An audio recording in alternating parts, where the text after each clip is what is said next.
Right, our next guest is one of an elite group of fighters, including Rocky Marciano, Andre Ward and Floyd Mayweather Jr., who all went undefeated throughout their incredible careers. He's 46-0. Please welcome the former two-weight world champion, the pride of Wales, the Italian Dragon. It's Joe Calzaghe. Yes, Joe!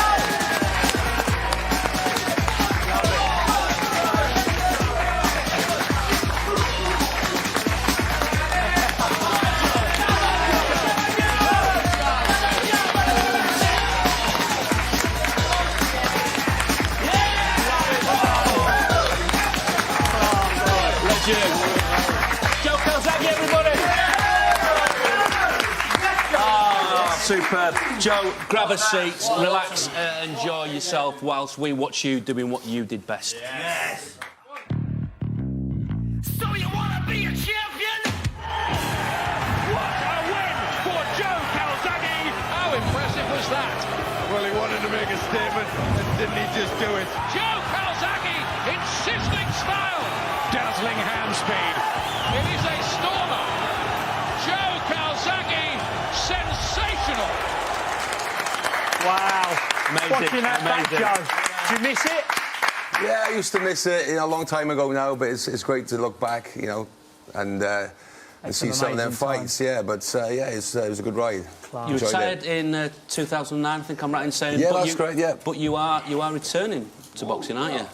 Yeah, I'm returning on the safe side of the ropes. I'm going to start managing fighters, start the management company with my good friend, an ex-world middleweight champion, Darren Barker. Dazzling Dal. And yeah, it's something I've thought about for a while. Obviously, the last few years have been pretty tough.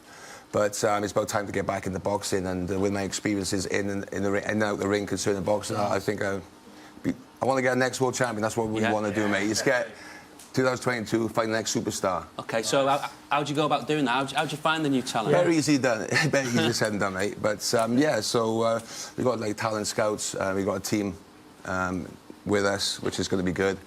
And yeah, like I said, it's a good ride I'm going to go on, and I'm looking forward to finding some, like I said, exceptionally talented fighters, but also ones who are dedicated and focused and want to do it. That's a big part of it, isn't it? Of course it is, because talent is not enough. It's finding the whole package, which is not just the boxing skills, the ability, but also obviously the dedication. Outside the ring. Dedication outside the ring, which is probably tougher than a lot of stuff. Well, so with footballers, isn't it?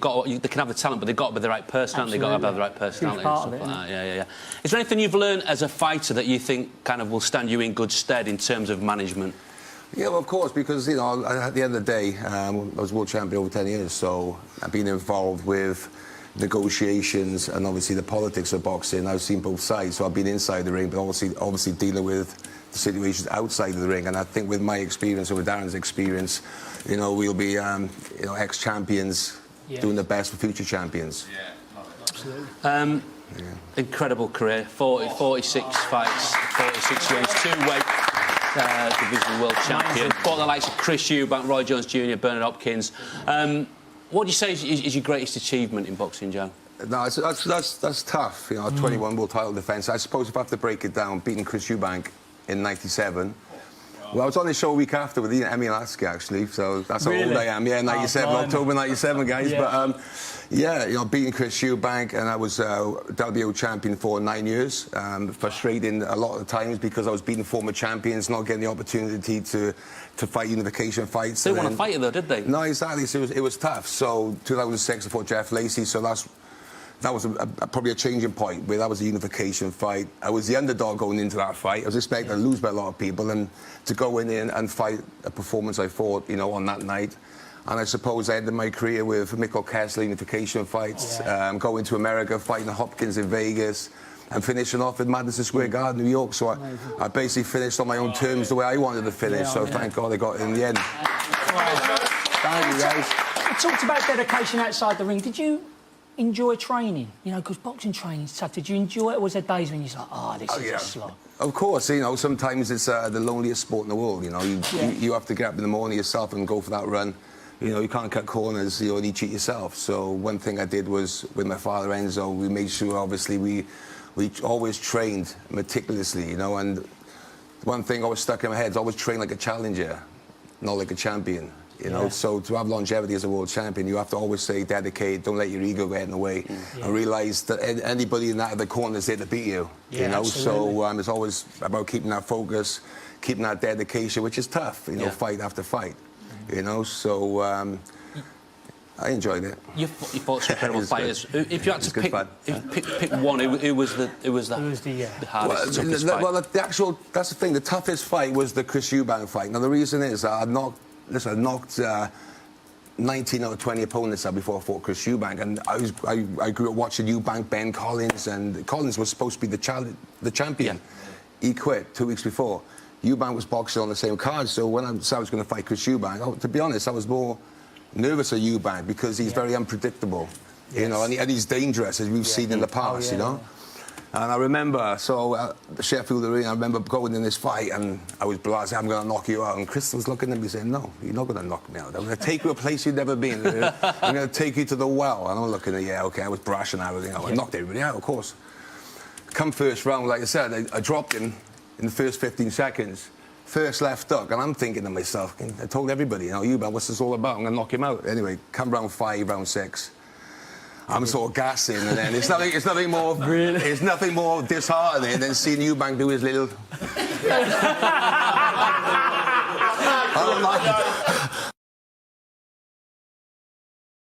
That was going to go to 12 rounds.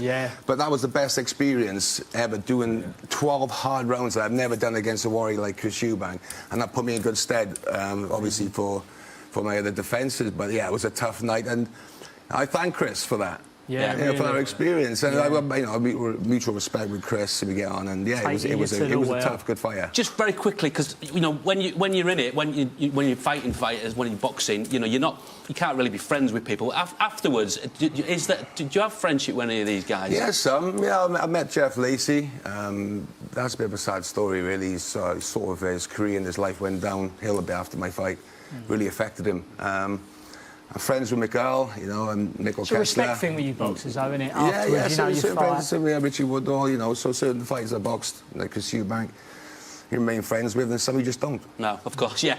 Most of them you don't. When did you last kick a football, Joe? Okay, well, last time I kicked the football in practice earlier on.